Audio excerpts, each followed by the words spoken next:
Creio firmemente que estás aqui, que me vês, que me ouves. Adoro-te com profunda reverência. Peço-te perdão dos meus pecados, graça para fazer com fruto este tempo de oração. Minha Mãe Imaculada, São José, meu Pai e Senhor, meu anjo da guarda, recebei-o.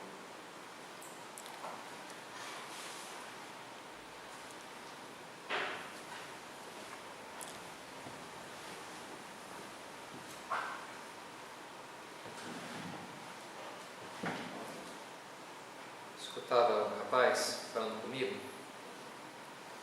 que dizia uma frase dessas redondas que a gente encontra na internet, não sei onde é que ele leu isso. Tempos difíceis criam homens fortes. Homens fortes criam tempos bons. Tempos bons criam homens fracos. Homens fracos criam tempos difíceis. Um ciclo, né? Tempo difícil, homem forte, tempo bom, homem fraco, tempo difícil, e assim, típica coisa, pai rico, filho pobre, essas coisas, né? Os ciclos da bonança e da carência, quando tem muito, da riqueza e da pobreza. Se a gente buscar um pouquinho, a gente encontra um relato, essa ideia, já num historiador antigo, chamado Políbio, falecido no ano 122 a.C., que escreve que singular fatalidade que quando uma república alcança alto grau de poder e de riqueza, o povo não goza por muito tempo essa felicidade. O luxo e os prazeres corrompem os costumes e os cidadãos perdem simultaneamente as virtudes pacíficas e as aptidões guerreiras. A nação que se torna rica pelo combate, pelos guerreiros, pelas virtudes, mas daqui a pouco toda aquela riqueza, toda aquela abundância faz com que o povo perca as virtudes, e assim se vai embora, né? A riqueza, a opulência daquela nação. Faz pensar no poder destruidor da moleza. E pode ser bom a gente pensar nisso nos momentos que estamos vivendo. Por um lado, são momentos duros. Bem, a história do mundo sempre tem guerras, dificuldades, mas ao mesmo tempo vemos uma história, um momento assim de certa abundância de bens. Lia que é mais comum mais pessoas que morrem por excesso de comida do que por carência no mundo de hoje.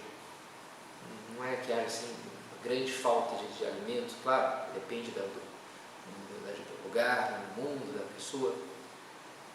Mas no momento concreto, agora atual, vivemos toda essa questão do vírus e o medo, e alguns países especialmente muito duramente atingidos por toda essa crise. O Papa estabeleceu até uma indulgência plenária para rezar pelos doentes, vale a pena que a gente reze por isso. Por um lado, é uma situação dura, difícil. Agora, preciso admitir que, por outro lado, para as pessoas que estão, sobretudo, confinadas em suas casas, é ocasião também de uma certa moleza. Conheço gente, convivo com gente que também já antes, que não mudou muito a rotina, que já trabalhava de casa, então continua um ritmo normal, mas para outras pessoas é uma circunstância que supõe diminuir o ritmo, deixar de fazer uma série de coisas por incapacidade, por impossibilidade. E, portanto, sem dúvida que é a ocasião para deixar entrar essa moleza, por não ter trabalho, por estar o dia todo em casa. Então, me parece bom que a gente medite um pouco nisso. Vinha antes de começar essas novas circunstâncias, dando aqui para vocês uma série de meditações sobre as virtudes cardeais, uma série curta, porque são só 4, né? E já falamos da fortaleza e da justiça. E hoje, então, ainda que remotamente, vamos continuar essa série falando sobre mais uma das virtudes cardeais, que é a temperança, que tem muito a ver com essa moleza. E é uma virtude especialmente boa para a gente tratar nesses tempos de quaresma. Essa quaresma da quarentena, a gente poderia chamá-la assim, a quaresma da quarentena. Estamos em quarentena, vivendo a quaresma. E uma coisa tem a ver com a outra, porque a quarentena vem daí. O que a gente lembra com a quaresma? Os 40 dias de Cristo no deserto, não é verdade? Que ele esteve isolado, esteve rezando, jejuando. E, portanto, é um bom momento para a gente pensar, para encarar esses dias de isolamento forçado, que para muitos será uma ocasião para o enfraquecimento geral do espírito, por entregar-se aos caprichos, e querer que para nós seja diferente, né? E pedir isso ao Senhor agora. Não quero, que seja para mim uma ocasião de crescimento mesmo, realmente mais próximo, não menos, mas mais próximo à experiência de Cristo no deserto, a um momento de crescimento espiritual, porque foi associado, sim, ao jejum, a ser um pouco duro consigo mesmo, que isso é estar no deserto, isolado, vivendo a temperança, não descuidando a temperança, deixando entrar na moleza, mas pelo contrário, muito importante para viver bem essa quaresma da quarentena. E a primeira ideia é que quando descuidamos a temperança, perdemos a nossa liberdade. Queria começar falando sobre essa ideia. Nos tornamos incapazes para o que queremos, ainda que porque custa mais, as coisas que custam mais. Eu queria ser capaz de estudar, não sei, alemão, de aprender a tocar violão, de aprender de emagrecer, de fazer tal esporte, ler esse livro, mas eu sou incapaz. Porque eu sou mole, porque eu estou entregue à lei do gosto e do prazer. Se custa um pouquinho mais, eu sou incapaz de dizer não para mim mesmo. Famoso, o chamado teste do marshmallow. Eu li a reportagem sobre um livro com esse título, né? O teste do marshmallow, que é essa experiência do final dos anos 60, que se fez com crianças de 4 anos, em que se lhes dava para cada um desses docinhos, né? O marshmallow, e que a criança então tinha 2 opções. Se ela ficava com aquele doce um tempo, e ela era dela, podia comer, podia fazer o que quisesse. No entanto, se ela não comesse, no final daquele intervalo ela ganhava um segundo docinho, um segundo marshmallow. Então, interessante, né? Então deixava lá, a criança deixava, saía. E dá para imaginar, né, que uma parte das crianças foi forte, resistiu à tentação, não comeu o marshmallow e comeu 2 depois. Em vez de comer 1, comer 2 é melhor do que comer 1, né? Então, bem, espera aqui um pouquinho, melhor 2 do que 1. Mas também é verdade que teve um grupo que não, que foi lá e talvez até a princípio fez o propósito, não, claro, espera um pouquinho, ganhou o segundo. Mas na hora ali, sozinho, namorando ali, cheirando, não sei o que, né, dá uma lambidinha, uma mordidinha, enfim, foi embora o marshmallow e aí ficou só com aquilo ali mesmo. E toda a coisa da pesquisa é que se guardou o registro dessas crianças e se buscou elas, acho que uns 20 anos depois, para ver como é que estava a vida delas.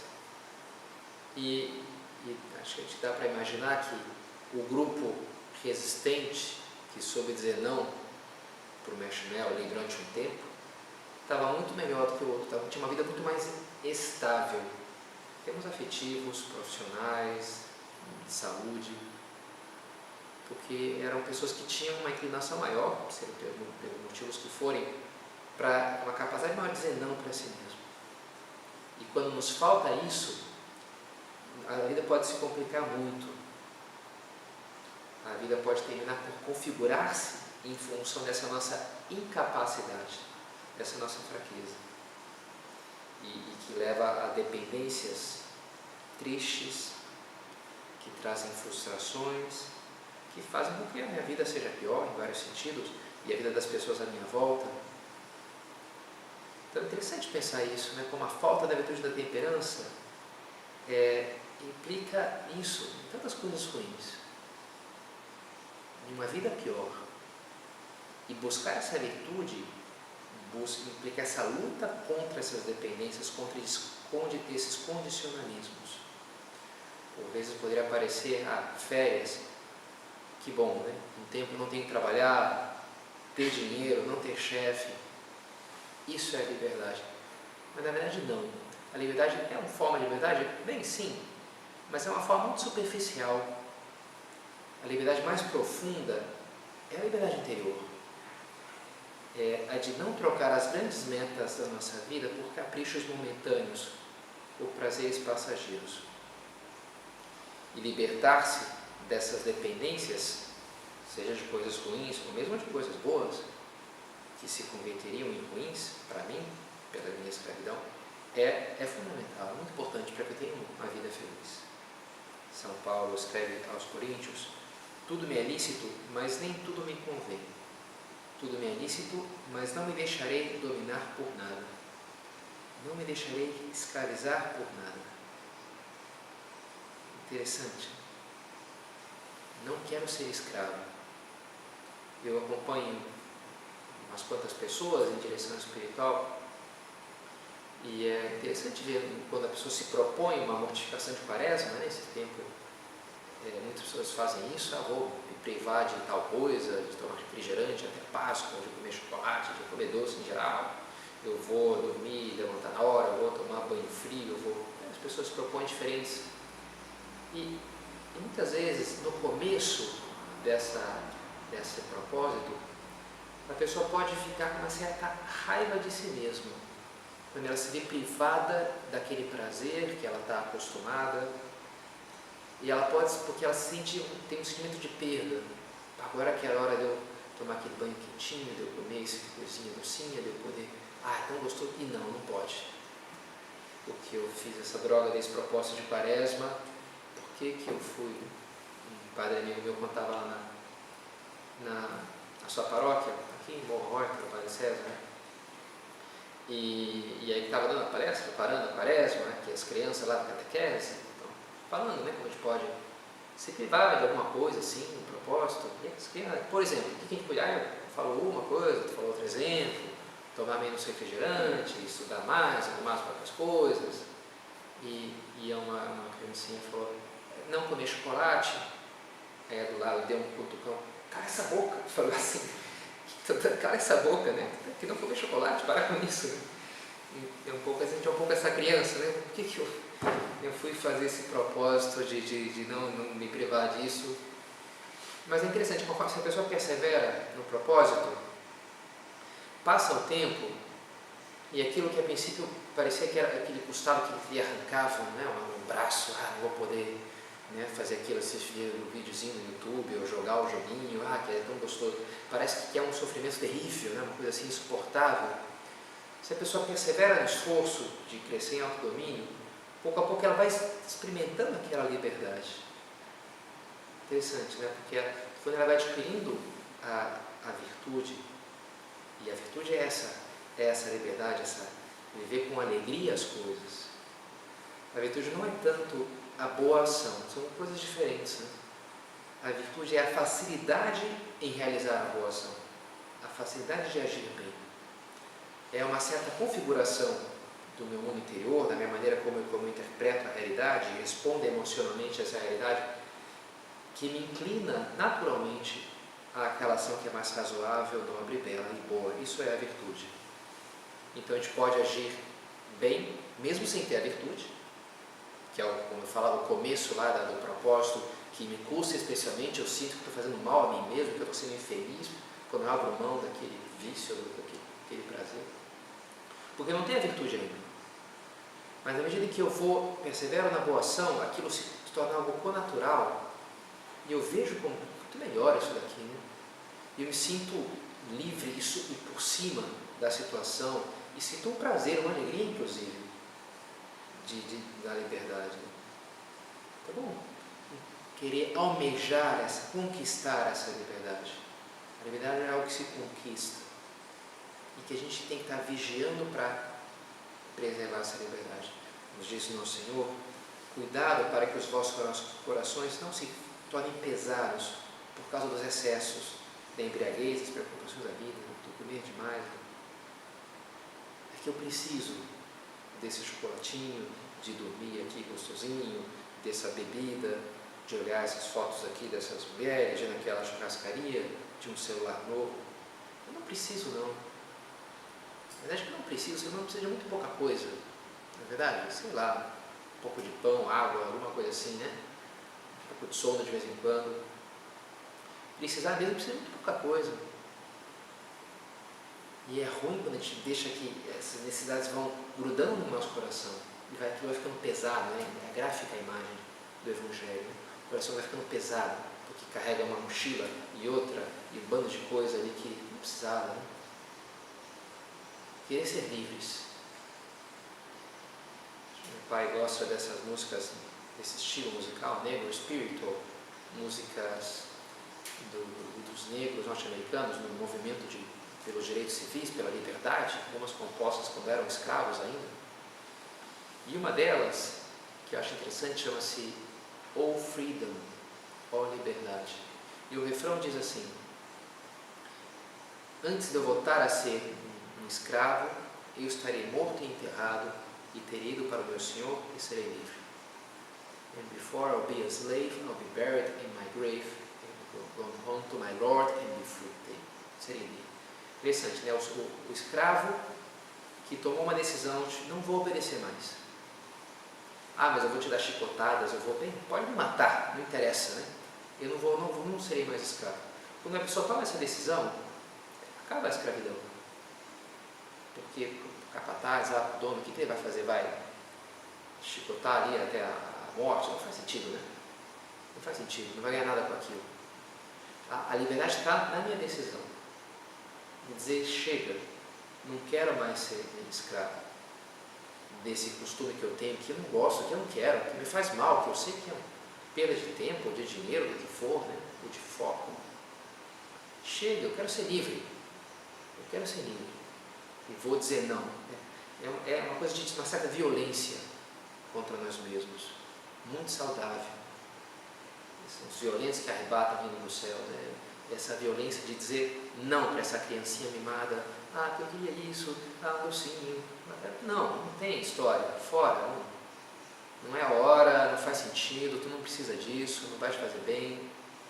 Pai bom, boa mãe, que sabe exigir, que sabe dizer não, quando está em jogo o bem do filho.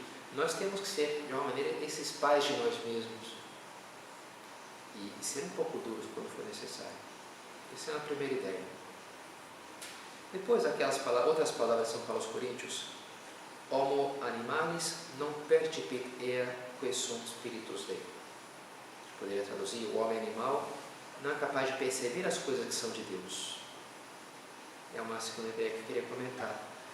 O homem animal, ou seja, o homem entregue aos prazeres, derramado sobre as coisas dessa terra. E o homem animal se move unicamente pelos estímulos corporais, não é capaz de saborear, de perceber as coisas de Deus, as realidades mais sobrenaturais, mais elevadas. O homem glutão, o viciado em drogas, em sexo, um homem que dificilmente vai conseguir as grandes elevações do espírito no mundo das ideias, já no mundo da vida intelectual, cultural, quanto mais na vida espiritual. E ao contrário, a temperança nos abre para um elevado grau de consciência. Interessante, não é mera coincidência que tantas tradições religiosas diferentes falem da importância do jejum, do abster-se dos prazeres, como caminho para o crescimento espiritual. Não há crescimento espiritual sem isso, sem temperança.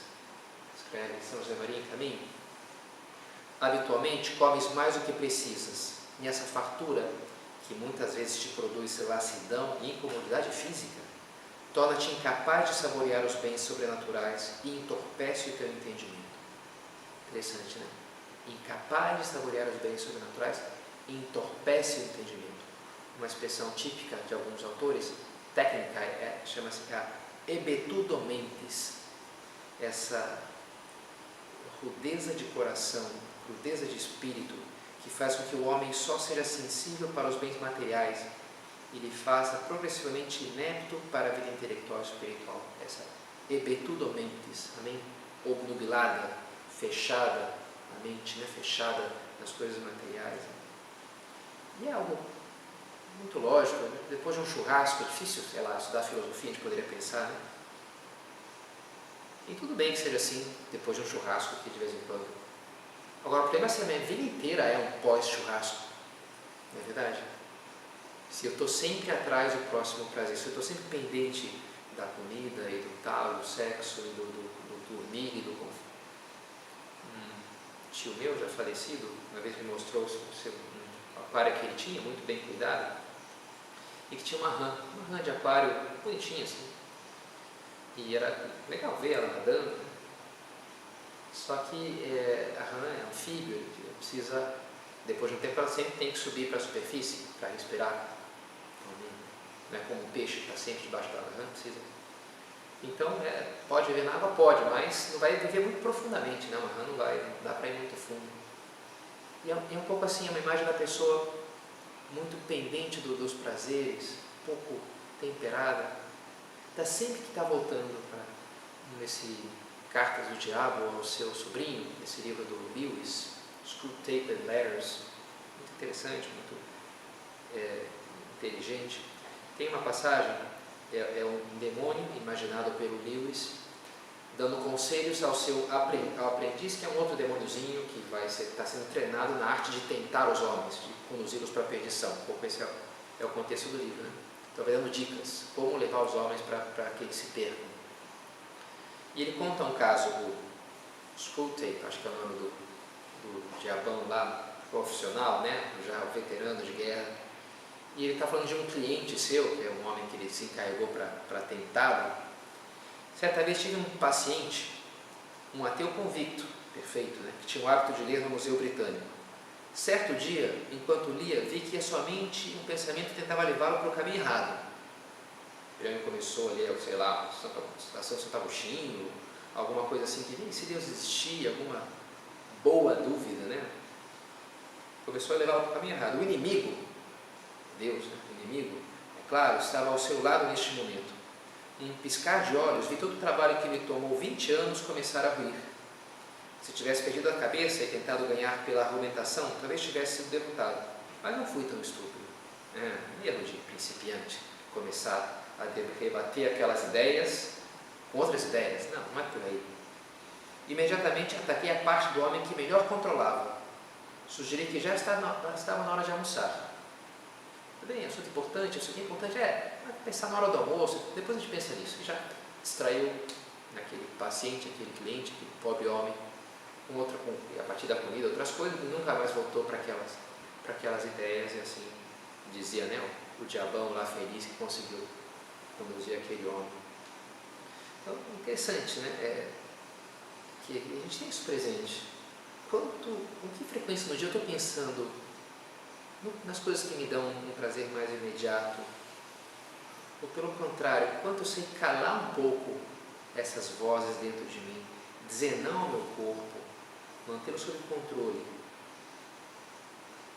Meu professor de colégio, né, professor de história, falando do governo militar, da ditadura militar, que teria promovido inclusive a pornografia no cinema brasileiro com a maneira de anestesiar, de alienar a juventude, que assim seria menos, né, os movimentos revolucionários, que os jovens estariam lá metidos nessas coisas sexuais, e aí não teria muita cabeça para enfrentar, fazer revolução, essas coisas assim.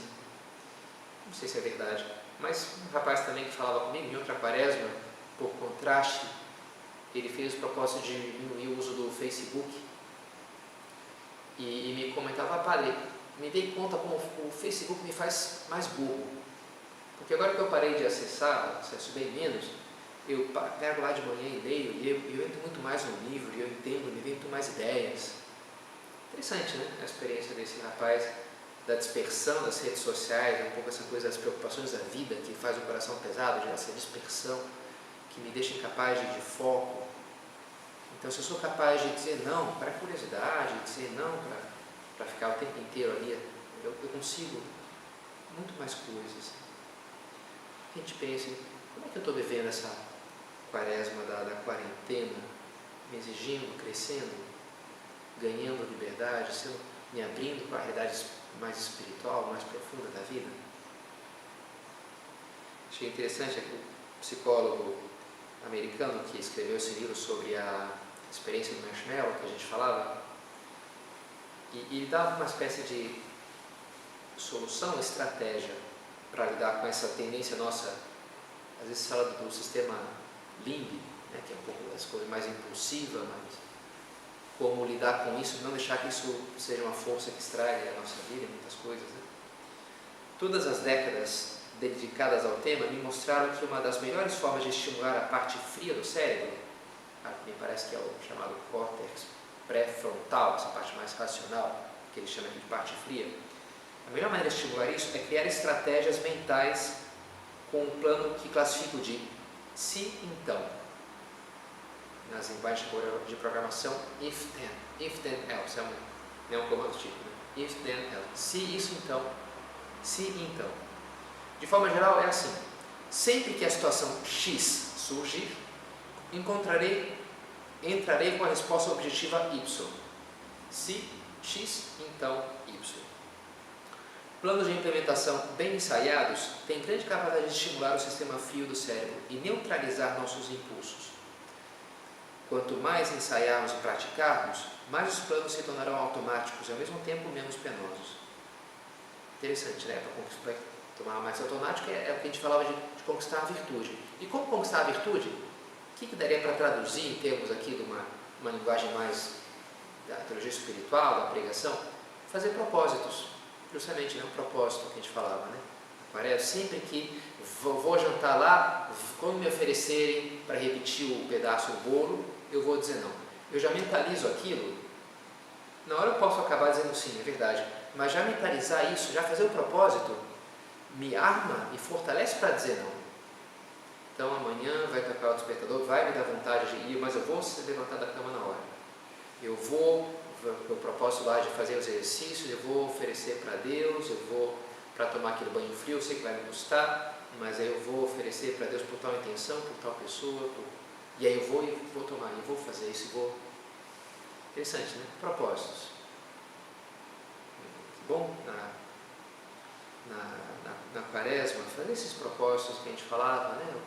Essas mortificações, propósitos de mortificação, que São Paulo fala, né?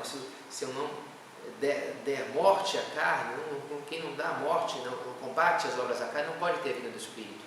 Daí o termo mortificação, que é deixar que morra de alguma maneira algo dentro de mim, a criança mimada, o escravozinho das paixões. É importante que a gente esteja fazendo isso, que a gente esteja fazendo propósitos, que a gente tenha essas metas. O que a gente vai conquistar com isso vale muito a pena. Que a gente, em frio, se planeje como é que a gente vai agir. Diz em Caminho São José Maria, ao corpo é preciso dar-lhe um pouco menos que o necessário, senão atraiçoa. Lá, quando eu morava em Roma, encarregado dos cachorros, a gente tinha lá uma casa muito grande, né? Um seminário, 7 pastores alemães, e eles comiam só uma vez por dia, faziam uma refeição. Era uma vida um pouco dura lá dos nossos cachorros, porque antes se dava mais comida, eles acabaram engordando, e eram para ser cães de guarda, então tem que estar ágeis, tem que estar, de fato, estavam ali super, e era a medida certinha, eles ficavam desesperados de fome, né? Quando chegavam na hora do almoço, que era a única refeição, eles devoravam aquilo com uma ferocidade impressionante. Mas assim estavam bem, porque era lá o que eles precisavam, a medida certa, e dá um pouco menos. Se eu já comi demais, né? Um primo meu uma vez, um almoço um pouco chique assim, de família, né? Fui visitando um primo da minha mãe lá, ele terminou de comer e disse, estou entupido, ele falou na mesa assim, ficou famosa a frase assim, da deselegância, né? Estou entupido, né? Comi até me entupir. Não é bom a gente comer até se entupir, não é verdade? Até porque é isso, porque os sensores que indicam que a gente já está satisfeito, levam um tempo até aquilo chegar no cérebro. Se eu só paro quando já chegou, significa que eu já passei. Por isso essa dica aqui, um pouco menos que o necessário, né? Eu podia comer mais, eu podia parar por aqui, na verdade. Isso é muito bom, sabe? A mortificação desperta, ajuda. Li uma vez esses cães, os huskies siberianos lá da Alasca, que puxam o trenó, como eles às vezes estão meio dormindo e dão uma mergulhada naquelas poças geladas, daquelas águas lá de temperatura, e aquilo dá uma acordada, né? A mortificação faz isso, sabe, com a alma. Desperta a alma, nos dá essa força de vontade, nos faz crescer, nos faz ser capazes. Também voltar a experimentar com mais força os próprios prazeres da vida, não é verdade? A pessoa destemperada, pouco a pouco as coisas vão perdendo até o prazer. Quando falta temperança, é o típico caso das drogas, que a pessoa fica focada só naquilo, tem prazer, cada vez tem menos, então precisa ter doses cada vez mais cavalares. No vídeo do Padre Paulo Ricardo explica sobre o vício da pornografia e masturbação, explica esse processo, né, como a dopamina lá no cérebro, pouco a pouco tudo vai perdendo interesse, porque ele vai treinando, especializando o cérebro só naquilo. Então precisa ter estímulos, cada vez estímulos mais cavalares de estímulo sexual para que ele sinta algum prazer, e aí por isso vão lá em perversões e coisas estranhas e violência, sei lá, né? Porque o simples já não me estimula mais, né? Vai diminuindo a capacidade de prazer. A falta de temperança acontece isso. Então, quantas coisas dependem que a gente saiba dizer não para nós mesmos? E esse é o momento para que a gente faça isso, não é verdade? Para que a gente renuncie um pouquinho, para que a gente maltrate um pouquinho o nosso corpo. Lógico, Deus não quer que a gente perca a saúde por essas coisas, não é por aí. Mas pelo contrário, privar-se um pouco do prazer, até para ganhar mais saúde, até para estar melhor, e saúde do corpo, sobretudo saúde da alma, essa força de vontade, essa liberdade, essa capacidade de voar na vida espiritual que é para o qual a gente existe. Nosso Senhor nos conta aquela parábola do rico epulão, chamado assim porque, pelo verbo epulare em latim, significa banquetear-se, se banqueteava todas as noites. E o pobre Lázaro, que estava à frente da sua porta, e o rico não lhe dava nada para ele comer. Interessante, gula, ele foi ao inferno por gula, na parábola, os dois morrem, o rico vai para o inferno. Por que ele foi para o inferno? Por avareza? Por gula? Olha, eu diria mais por falta de caridade, por egoísmo, porque tinha na sua porta ali o pobre Lázaro morrendo de fome, e ele não lhe dava nada, porque estava insensível para o sofrimento do seu irmão ali. E como contraste, a gente pode pegar o exemplo de Nossa Senhora, nessa festa de casamento em Caná, na Galileia, em que ela primeiro se dá conta que vai acabar o vinho. Daí a gente conclui que ela não estava ali sentada na mesa, esperando ser servida e desfrutando, né, dos salgadinhos, dos docinhos, mas estava como uma dona de casa, atenta, uma mãe de família. Antes todo mundo se deu conta que, olha, esse vinho aqui tem, não vai dar. E já, não só, em vez de soltar o problema para o outro, ela foi lá e resolveu, falando com seu filho, né, produzindo o primeiro milagre de Jesus.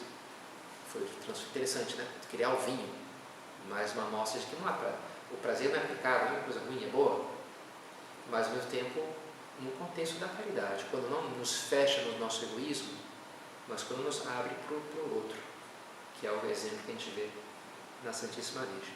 Então vamos pedir a ela que nos ajude a viver bem essa quaresma, negando-nos sim em algumas coisas concretas, como um caminho para ser mais senhores de nós mesmos, para estar mais voltados para os outros, mais voltados para Deus.